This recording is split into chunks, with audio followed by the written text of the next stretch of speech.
Welcome back to Realist, everybody, home of the Doom generation. I'm Shanghai Pete, and, well, I'm just another internet asshole. So gather round, kids. Submitted for the approval of the Midnight Society, I offer yet another tale of sarcasm and sadness in a festival of idiots. That's right, turns out we're not quite done beating the dead horse named Blizzard, so get comfy, it's time for some horse combat as we get deep inside with World of Warcraft. First up, we do have time for a quick recap of the week, which was once again dominated by the ongoing Blizzard dead body disposal, and that has forced me to make this video where I once again lament the trash fire World of Warcraft has become. But we will get to that later. Nope, first up tonight is the news that the Intellivision Amico has been delayed. Oh heavens! And I know what you're thinking. The fucking what? Yeah, exactly. A bad idea conceptualized by an even worse person. I would bet this thing will never see the light of day. And even if it does, at best it'll be another Oya, and we all remember how great that was. I simply do not understand this recent obsession with developing these faux consoles that nobody asked for. I mean, at least the Steam Deck has a clear group of people that actually want it.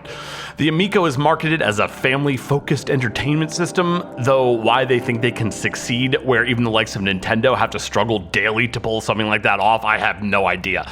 So I'm calling it now, this thing, dead in the water.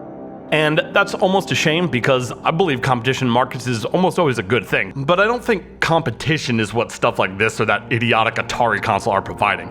As I said before, you can't just step in the ring with Ali because you think you box. Now, I also want to mention a brief follow-up to our recent declaration that the Assassin's Creed franchise is officially dead, following the announcement that it would be transitioning to a live service. And the reason I want to do that is to say I told you so. We were definitely right. Apparently, we're not the only people who saw only certain doom in that declaration, as many of the veteran developers who've been behind that franchise for years have announced that they're not going to stick around to watch the ship sink. Longtime art director Raphael Lacoste is out, along with narrative director Darby McDevitt and game director Eric Baptizat. Good thing those aren't important positions. Add to that numerous other people with decades of experience with the franchise exiting, and, well, you'd think this would be a big problem for Ubisoft. You then may be confused as to why the developer isn't moving quickly to rectify this, but we all know better over here. The reason Ubisoft doesn't give a shit and isn't making any attempt to salvage the situation is because it doesn't need salvaging. This is according to plan. Behind the scenes, Ubisoft made the same calculations and ran the same metric algorithms most other AAA devs do before a major transition like this. And the reason they're proceeding is because the outcome of those calculations indicated that moving the Assassin's Creed franchise to a live service, with all the foul monetization that comes with, will result in year-over-year higher revenue and net profit than it would if they simply continued to rely on, just making it fun. I mean, as much fun as was left anyway. And that's because, as we'll lay out in this video, fun no longer makes money. And that brings us to our main story tonight, because just like Ubisoft and countless other AAA developers, Blizzard realized that fun doesn't make enough money anymore. And that, of course, necessitated replacing the tried and true model of just making a fun game with a new, more modern design philosophy. And that goes something like this. We will literally skull-fuck a franchise to death and then wear the remains as a skin suit before sacrificing even 1 cent of potential revenue to any outmoded medieval concepts such as fun or customer enjoyment. You will pay us to do this. You are not permitted to dislike it or voice your criticism. We do not care whether or not you like it because we don't have to care. Our business model is predicated on maximum engagement and our microtransactions by a very small percentage of whales. You, the average enjoyer of video games, are no longer our target audience. I haven't been fucked like that since grade school. Now, to me, and maybe to you, this seems like an incredibly painfully obvious fact. But for some reason that I will just never understand, most people seem unable to grasp this deceptively simple concept. I've tried making videos about it in the past, but seeing as this phenomenon is still ongoing, even in the face of the litany of perversity and crimes against humanity perpetrated by the developers themselves... No, not that one. Yeah, these guys. I feel like I must scream about it into the void of the internet yet again, lest I completely lose my goddamn mind for good. To begin, let's examine some comments made by a few people on a World of Warcraft podcast called Allcraft that I saw recently. I've watched countless 2-hour-plus podcasts just like this one where supposed experts or professionals who've played this game for decades talk for hours around the issue of why exactly WoW has devolved so severely into what is essentially at this point a festival of idiots finger-pointing while burning to death in a garbage fire. Yet, for all their vaunted experience and industry access, they just still can't figure out why it sucks so much. This drives me fucking crazy. What the fuck is wrong with you? I don't know how many times I can explain this. Blizzard doesn't give a shit if the game is good. That's not how you make money from video games anymore. You do not make money, or rather maximum profit, with a good game. I guess maybe you can, theoretically, but that would be pretty fucking expensive. A modern AAA developer has essentially two basic options when designing a game. They can either hire the best people in the business and have them create genuine, enjoyable game mechanics that engage people and keep them playing, or they can have a small handful of contracted devs working for next to nothing in a basement somewhere, bootstrap some shitty mobile game systems, which are often little more than glorified Skinner box mechanics, onto some fancy looking polygons, which then trick their players into engaging with a reward loop where the reward is simply ensuring that they keep playing. Typically also in a way that both wastes their time and drains their bank account, while assuring the player can never actually win and that the carrot just keeps being moved a little farther away. Unbelievably, one of the hosts here, Rich, actually stumbles onto this conclusion correctly. He points out that you no longer need a AAA studio to succeed and that the distribution has just changed too much to necessitate that. For a AAA studio, the best way to make money is not to put gameplay first, it's to do what WoW is doing right now. And that's why it's increasingly only indie devs that make fun games, and that's why WoW is never coming back. Now, no matter what you change or how fun you make it, it will not make as much money as what they are doing right now. You can't ask a corporation to go backwards like that. It's just not going to happen. You just put a bunch of shiny shit on the box, and who cares if it sucks? By the time people figure that out, it's too late. They've already bought it. Sounds familiar, doesn't it? They're probably making more money now than they ever did before with this game. Why the fuck would they want to change that? Yes, exactly, Richie. Exactly. Finally, someone said it. Exactly this. Even if your game is the worst, most exploitative black hole of fun ever created, if it's earning you a literal mountain of cash, why would you ever do anything differently? Being a company, Blizzard's only goal is to grab the bag. And right now, quite literally in many cases, they are not just grabbing it, they are molesting that poor fucking bag. Where's the incentive to change? You think a billion-dollar corporation is moved by a handful of whiny neckbeards on Reddit or in their forums? Fucking please, bitch. But despite the truth being spelled out right in front of them, the other dudes here just totally ignore this entire point and fly right past it. Bellular just completely dodges the follow-up, even though the answer to all the questions he and people like him have been asking for years was just dumped in his face. Is he being willfully oblivious, or is he affecting this posture of ignorance intentionally in order to preserve his relationship and access with Blizzard? I honestly don't know, but I also don't care. Whether or not it's appropriate to classify Bellular or those like him as access media isn't really the point here. I only mention it because it's a good example of people intentionally ignoring answers that may not fit with a certain narrative. Later at one point, still not getting it, he even posits, is it intent? Do they actually go into work every day intending to make a not particularly good game full of friction and pain points?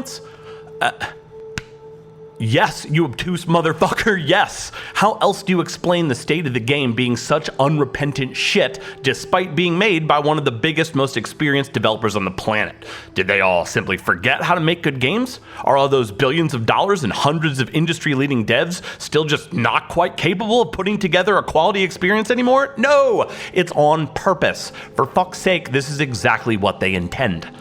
Okay, alright, to be more fair, what they intend is to manage a paid live service with the application and implementation of gameplay systems that coerce and manipulate users and whales into spending the maximum amount of time and money in-game possible, because doing that is cheaper and earns more money than just making it fun. There's examples of this literally all over the goddamn industry. They simply do not care, or are paid not to care, if the side effects of doing this create an absolutely miserable gameplay experience, because their profits no longer depend on that. They depend on keeping whales and addicts hooked. Now, as an example, Activision Blizzard, like many other AAA studios, measures success now in what's called MAUs, or monthly active users. Anytime you log into a game, you get counted as an active user. If you only log into Call of Duty, well, that's one active user. But if you also log into World of Warcraft, you're now counted as 2 active users. This is also one of the reasons that so many games require you to be online now. It's not just so DRM can tank the game's performance for you, it's also so that you can be tracked and your playing habits can be analyzed and cataloged. Now, let's do a thought experiment. If that's how your studio measures growth, and that's how your bonuses are doled out and determined, and you're a dev tasked with designing a game system that maximizes MAU numbers, what are you going to prioritize in your game? You could go with an experience or mechanic that, while may not incentivize or ensure players log in every day, is a lot of fun, Or you could go with one that doesn't respect players or their time, but forces them to log in at least once a day. Obviously, the latter. Here's how that works. In World of Warcraft's case, you don't want a simple method for your players to get items and increase their power, because that could lead to them eventually beating your game, and thus marking a definable point where they were quote-unquote done with it. It used to be, you kill a boss and either it drops what you want or it doesn't, but when it does, that's it. You got what you need, no longer need to engage with that particular aspect of the game. But that leads to a situation where players could ostensibly beat the game, eventually gathering the best items and becoming as powerful as possible. There's no more motivation to keep logging in. And once they'd done that, they would have the satisfaction that comes with hard work, well rewarded, and for most players, that's it. Now, if you're measuring a game's success and growth by monthly subscriber numbers, well, that's no problem really, because even players who obtain the best items in-game likely will still stay subscribed so they can do it again whenever newer, better items are added. However, if your game's growth and success is no longer measured by sub numbers because its monetization has reached a profit point where subscriber numbers are essentially irrelevant, now you're a big boy dev wearing your daddy pants, and now it's all about monthly active users. And if all you care about is measuring monthly active users, well, now you don't care how much fun people are having as long as they're logging in. You just need to avoid any situation that can result in decreased player login activity at all costs. Now you need to artificially extend playtime by any means necessary, as long as it keeps people from essentially finishing the game and continuing to give them a reason to always log in. You need to drag out and time gate rewards and in-game milestones for as long as possible, even if it hollows all the fun out of your game. You need to make beating the game impossible. Maybe now it's not as simple as the boss either dropping the item you want or not. Now maybe instead the boss drops a token, which you can exchange with an in-game vendor for your gear. But that vendor doesn't just let you pick the item you want, no. It offers only a limited selection of random items that change every 24 hours or 7 days or whatever. Now, instead of just getting your item, you're forced to log in at intervals predetermined by the devs just to check if the item you want is even available. This is the first step of removing player agency. Maybe there's other in-game rewards or items you want, but they require a different token to access, or maybe a certain amount of a certain type of token. Maybe the only way to get them is to perform a specific in-game activity, but the game puts an arbitrary limit on how often you can engage with that in-game activity per week. Now that sounds like it would make a lot more money, doesn't it? Instead of being able to earn the reward at your own pace or in whatever way you deem most enjoyable, the game now says you can only do this activity a certain amount of times per week or per day. Your agency as a player is thus further eroded, and now the game is applying the psychological manipulation tactic of FOMO, or fear of missing out. You don't want to miss any of the opportunities the game gives you to get what you want, because now they're limited. You better log in as often as possible to ensure you're taking maximum advantage of this random commodity that's been restricted for no discernible in-game reason. They're basically just injecting artificial scarcity. Now that fun thing that you used to enjoy becomes a daily chore, and if you skip your daily chores, you fall behind, and no one wants to fall behind, so now there's another reason that you have to log in, and the amount of playtime required to earn the specific thing you want no longer depends on you, but on a completely needless and bloated system that the developers have implemented for no other reason than to be needless and bloated. And now at this point, you're no longer playing a game primarily to have fun. Your agency as a player has been almost completely removed and replaced with an imposed mandate handed down by the system designers and not the game to perform unrelated tasks at specific times for arbitrary goals that exist solely so the developers can farm monthly active user numbers from you for as long as possible using as little content as possible. And that equals profit. Think of it as just a more advanced version of like an old arcade game that's programmed with cheap ways to kill you just to ensure you keep feeding it quarters. It's the same thing, but now they've just brought it into your home and it costs way more than just a few quarters.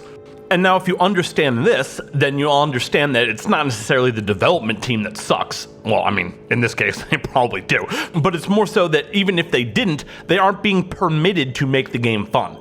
They're not working towards the same goal you think that they are. That's the problem. We all just assume that the goal of the development team is to make a fun game. That's not the case anymore. Regular or mental? And that's also how people get confused. It just doesn't compute for them. They don't understand how talented developers plus unlimited funding doesn't equal a game that they like. But the developers aren't trying to make a game that you like. They're trying to make a game that makes money. People can't seem to grasp that those are two separate things now. Wasn't always like that, but it damn sure is now. Fun doesn't make money. The restrictions put on them requiring certain metrics of growth and MAUs do not allow for a fun game to exist within that. And even if it did, it's clear that the current dev team either isn't good enough to do it or doesn't care enough to do it. In a recent video, Asmongold says that every game now has some sort of monetization practice that's not good for players. Yes, G. Yes, that's exactly right. And while he doesn't get any points for being particularly insightful or quick on the uptake, at least he's finally at the right conclusion. Hopefully, everyone's favorite shitlord streamer saying this kind of stuff will at least spread awareness. That way, maybe the part of my soul I've lost from far too many hours spent staring into the howling vortex of despair, otherwise known as streamer clips like this one, will not have been for nothing. And then perhaps we will no longer need to see tragic displays of misplaced hope like this Reddit post here, where people who have been keeping Blizzard in business for years with their own money are still, after everything that's happened, on their knees practically begging the company to please make a fun game and allow us to continue slobbing your fucking knob. Holy shit. While part of me applauds the effort and seemingly boundless, however ill-advised, optimism, it just seems more than a little pathetic and sad. These people are like stray dogs who keep coming back to someone who fed them scraps one night, even though each time they get kicked, spat on, and shooed away. The Stockholm Syndrome here is just fucking unbelievable. Blizzard is not your buddy, guy. They are the enemy. They are not your liberator, they're the fucking jailer. And with posts like this, you're just trying to talk them into unlocking the cell and letting you out. Do you see how insane that sounds? They're a corporation devoted to profits. You're not just gonna talk them out of that. They're not moved by your appeals to their human decency, logic exercises, or rationalizing. You think a bunch of Redditors managed to come up with game design solutions that just didn't occur to any of the hundreds of developers at the literal top of their field at one of the most successful game publishers of all time? That now that you've pointed out how to fix it, that just solves everything? How delusional can you be? Blizzard is not looking for solutions because they don't see this as a problem. Customers being upset, not a problem for them. Sexual harassment lawsuits brought by the state, not a problem for them. Content creators quitting their game en masse, also not a problem for them. Losing money is a problem, and that's all. Everything else is just noise and a distraction. WoW no longer being fun is not the result of devs just being stumped by some stubborn issue that you've now miraculously solved with your ingenious Reddit post. It's an intentional choice. And before anyone tries to say that, oh, this is incorrect, and the introspection and corporate soul-searching Blizzard are apparently now doing are proof that they can be moved by community feedback. You are fucking damaged. Blizzard doesn't actually care about anyone. They care about money. They don't care if the culture they allowed to flourish in their company led to a woman taking her own life, or if people are routinely sexually harassed or subjected to any number of other monstrous indignities. They care that they got caught. As long as their shareholders, board members, and investors are seeing profits, they could care less about how it's being done. How many companies' profit margins nowadays depend on the exploitation of low-wage labor overseas by people so miserable that they need to put up literal nets on the buildings they're forced to work in so their labor force isn't diminished by workers jumping to their deaths all the time? No one fucking cares. Their wage slaves could have been regularly starved and beaten. As long as profits were up, management was perfectly willing to turn a blind eye. They always are. Don't forget this. Blizzard is only trying to change now because they got caught and their profits are finally being threatened. That is the only reason. Guys, the tragic truth is that World of Warcraft is too big to fail and it's too big to change.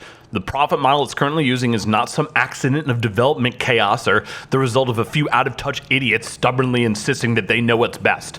It is 100% intentional, crafted by some of the best accountants and data scientists in the world, and designed to keep Activision Blizzard in the black for at least another 10 years, even if they lose half of their current MAUs. I'm not one to say something is hopeless if it's not, but geez, it's hopeless. World of Warcraft, like so many other once great games, has been destroyed by the modern AAA industry, and it's not coming back. There ain't no coming back. This is the really real world. There ain't no coming back. We killed your dad. There ain't no... That's our show. Thank you so much for watching. We love you today. We love you all the way. Will anyone see this video? Aside from the small handful of people, no, probably not. But do I feel better having put it out there? Fuck yeah. And I hope you feel better having watched it. Well, maybe that's too much to ask. What about fun? That's a rare quality these days, so let's go with that. I hope you had fun. That seems reasonable, at least until I figure out how to farm you all for algorithm engagement anyway. Just kidding.